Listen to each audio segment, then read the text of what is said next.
Alright, nkulamusizaako nnyo mukwano gwange najja sinzo bango otuwuliriza webali kwekuumira ku mayingo gano aga Yugi Update TV. Nkulisizaayo nnyo obwakedde abali ku Yugi Update TV, abali emitala w'amayanja mbalamusizaako nnyo mwenna abali mu ggandalo lya weekend. Kakati Muhoozi Kainerugaba, Chief of Defence Force, yafulumiza ekiwandiiko ekiwooninga Sheikh Kiti. Jjukira ennaku zino ensangi zino Sheikh ono abadde agenda maaso n'okukritisizinga ennyo ku bikolwa ebya gavumenti byegenda maaso n'okukola ku bannayuganda, era abadde agenda maaso n'okuvumirira ebikolwa nga bino ebyekko. Era mu butambi bwe obusinga bw'azzaakola ngenda kuba nga mbukuleetera obukulaga engeri gy'avumiriramu ebikolwa gavumenti byegenda maaso n'okukola Mwami Yoweri Kaguta Museveni saako ne Muhoozi Kainerugaba. Naye tuwuliddeko era kyamaze dde okonfamingibwa nti Muhoozi Kainerugaba amaze okuba nga afulumya ekiwandiiko ekirabula Sheikh Kiti, era ng'amugamba essaawa yonna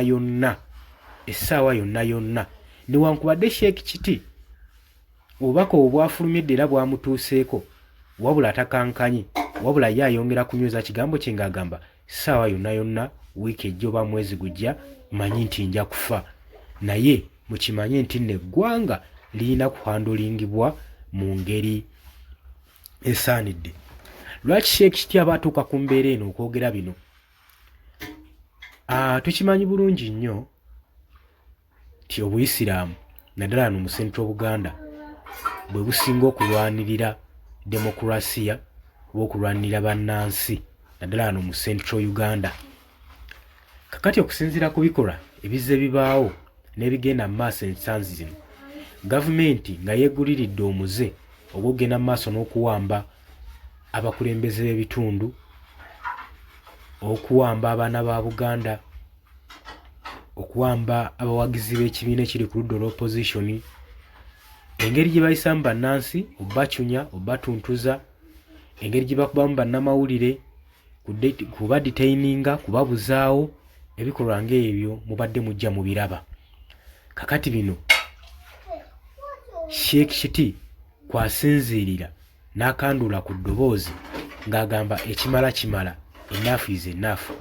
Ayogera bino nga yeekakasira nga tatya olw'ensonga nti amanyi bulungi nnyo nti n'ebikolwa n'ababikola bakimanyi bulungi nti bagenda mu maaso n'okukola ebikolwa nga bino, kubanga jo juzi twalaba nga General Muhoozi Kainerugaba avaayo yeewaana nga waataamatira bulungi engeri gye yayisaamu Edward Ssebuufu, bodyguard wa Robert Kyagulanyi Ssentamu. Twamulaba engeri gye yabuzibwawo ebbanga eryali liwera ne bamunoonya nga tebamulaba, n'oluvannyuma Muhoozi Kainerugaba, Chief of Defence Force, n'avaayo n'alangirira nga yali amuterese mu basement ye ng'amuyigiriza olunyankole, era embeera gye yafulumamu mwagiraba. Naye abantu bano tebalina nsonyi, newankubadde yafulumizibwa ng'ali mu mbeera eyo tiyaweebwa lukisa agenda kufuna ku medical treatment, wabula bamusindika ate mu detention, ate ne bamusindika eruzira nga tafunye wadde herese activity n'emu ku mubiri gwe. Era embeera gye yaleetebwamu ng'ali mu kooti yakulagira ddala nti n'embeera mbi gy'alimu nga yenna akankana ng'alaga nti omuntu asaanidde okuba ng'afuna obujjanjabi. Naye ebyo byonna tebyakwasa nsonyi bantu bano. Kakati Sheikh Kiti kuno nno kwasinziirira ng'agamba nti nno omuntu agenda maaso n'okuwamba bannayuganda n'okuwamba abakulembeze ali ku ludda olw'opposition, kino ekintu yakintendinga, akirimu nnyo, era intention zaabwe zeezo, tewaliwo kigwa accidentally. Kakati ennaku eziyise bakawamba abawagizi b'ekibiina kya National Unity Platform oba abakulembeze basatu, omuli Bobby Giant, omuli Waiswa Mufumbiro, deputy spokesman, omuli Bobby Giant, omuli Madada. Ebyo ebikolwa ng'ebyo byakajja bibeewo. Kikulaga gavumenti enteekateeka ne tageti zeyina ku kibiina ekiri ku ludda oluvuganya yo. Kakati ekyokuwamba abakulembeze b'ekibiina kino n'okubizibwawo kikulaga nti waliwo olukwe lw'okuwamba abantu bano baleme kutuuka mu 2026. omwaka ogwakalulu niwankubadde gavumenti yo okuyita mu institute ya UPDF bavuddeyo ne bagamba nti bo tebannawambako muntu n'omu, bali mu kukwata abantu abagenda mu maaso n'okusetoninga okuba parade efaananako ey'ekinnamagye Makerere Kavule ku kitebe kya National Unity Platform. Oli ku Yugi Update TV, nyongera okujjukiza gwe atannatuyungako kiriya wansi waliwo ekigambo subscribe kikoneko obeere ng'otwegattako. Abali mu diaspora nyongera obbalamusaako. Ngenda kubanga mbaleetera obutambi obukulaga engeri Sheikh Kiti gy'abadde agenda mu maaso n'okuvumiriramu ebikolwa by'abaana abasajja eri mwami Yoweri Kaguta Museveni ssaako ne mutabani we. Ambuuliridde nno ekimala wakubadde nti bantu obutawulira naye ye agenda mu maaso n'okuspreadinga enjiri ye ey'okubuulira. Ngenda kubanga mbikuleetera mu bwangu ddala gw'osalewo olabe omusajja eyeewaddeyo okufiiririra okulwanira bannayuganda ku ngeri gye batuntuzibwamu, ku ngeri gye babonaabonamu ne gavumenti eno, gavumenti yaabwe engeri y'okubayisanga ekyokuttale, okusuula demokrasiya, okutattana justice, okutattana constitutional rights mu ggwanga wano Uganda. Sheikh Kiti yagamba byali mu kulwanirira nawaafa naye ng'alina kyalwaniriddeko kubanga buli muntu ajja kufa naye ofudde otya. Kati Sheikh Kiti kino kyagezaako agambye newankubadde bamuwandiikidde ebbaluwa gyengenda okuba nga mbasomera mu maaso awo emuwoninga emulabula okwesonyiwa ebintu bino, naye ye agamba kama nimbaaya what come may, nze ngenda mu maaso n'okuba nga nnwanirira eggwanga lyange ne bannayuganda. Bino ebigenda mu maaso just byakalulukalulu 2026 bigenda mu maaso n'okubatisa abantu, naye akatambi buubo nawe genda maaso n'okekkanya. Bino bya bufuzi 2026 byonna biteeketeeke. Ono omwami atukulemberera ku programu siye, programu ya nnyiniinsi. Otherwise biba kuba bibye nga byaffe by'abantu gye bamuzaala. Bannayuganda tuyinza obutakkaanya nti wavaayo omukulembezi. Gwe mama nga ne Nateete tewali, n'Ekyengera tewali, ne Masaka mwonna temuli. Tutuuke Kyazanga nga nawo tewali, tugende Lyantonde nga tewali, n'Embarara mu tawuni nga temuli. Omukulembeze w'eggwanga lino atukulemberera ku nteekateeka ya mutonzi waffe. Ebbanga lyeyamugerera lyeryo. Ekirungi buli lunaku lyeyongera kukendeera. Katwewunye yeetadde ku pressure ku bukulembeze bw'omusajja akkiriza mu nsi yonna, nakkiriza nti nze emitendera gyonna ngiyiseemu ndi ku ddala lya bwajjajja. Kati oli wagamba bw'atyo eddala ly'obwajjajja teriyinaayo ddala liddako, olirako baliyita kabbuli. Kati deni okweralikirira kuvaawo. Omuntu ali ku mutendera gwa bwajjajja, omutendera oguddako tetulinayo mulala kabbuli. Kati nga weeralikirira oyo mazima ngera bwe nsasire nnyo abamwekutteko ennyo mwekutte mu bbanga bambi. Ngo yagambye ali ku ddala lisemba yagenda ggwayo ngo kanje ate oli mulwadde. Aguze embuzi amanya gy'anajja ebikuta, agenda okulunda enkoko, asooka kuzimba kiyumba nga tannazireeta, n'akissaamu byonna ebyetaagisa nga tannazireeta, drinka, bufiida, n'akissaamu amasannyalaze nga tannazireeta. Saagala nakugamba nti asobola n'okuleeta ettundutundu y'emmere gye zinaalya nga era tannazireeta. Agenda okuzireeta nga buli kimu akakasiza nti n'omusawo anaazijjanjaba bwe zinaaba zirwadde namulabye nga tannazireeta. Agenda ozireeta nga n'omusawo waali. Olaba zo nsiraamu eri mukama waazo, tezibojja mmere ne zirekawo yankya, gwe zipimire bw'oba oyagadde. Bwe zibojja mmere ne ziremera mu bigiiwa ng'ekyendala. Era bw'oba olina z'otunda ensigadde tezikaaba, zisigala zirya nga bw'ojja mu gy'ojjeemu. Tukkirize nnyini nsi tulinako enteekateeka gy'otusobola kugeraageranya ku mulunzi wa nkoko. Nnyini nsi mu layini eyo naye yasooka kuzimba kiyumba bakiyita Duniya. N'akissaamu byonna ebyetaagisa nga enkoko tannazireeta. Kyannaku nnyo kubanga enkoko za sayidi eno ate ziri ku puresha. Waliwo enkoko aterudde mu kiyumba. Nnyini ajja ginno mazima bino mbyogera Allah yasinga okumanya nze ngenda kwefiira ba wiiki ejjoba mwezi gujjoba mwaka gujjoba emyaka 10 maaso bana babakulembeze first family ba mwana wa president tubere begendereza wallahi banji ababalaga nti muli babbeeyo olwaleero babalaga obwebbeeyo obulwa kuba kitammwe yali mu buyinza wafiira teri yagenda kunoonya mwana president tebatukozesa ensobi tubere bantu mu bantu yadoli mwana president beera muntu mu bantu leka kola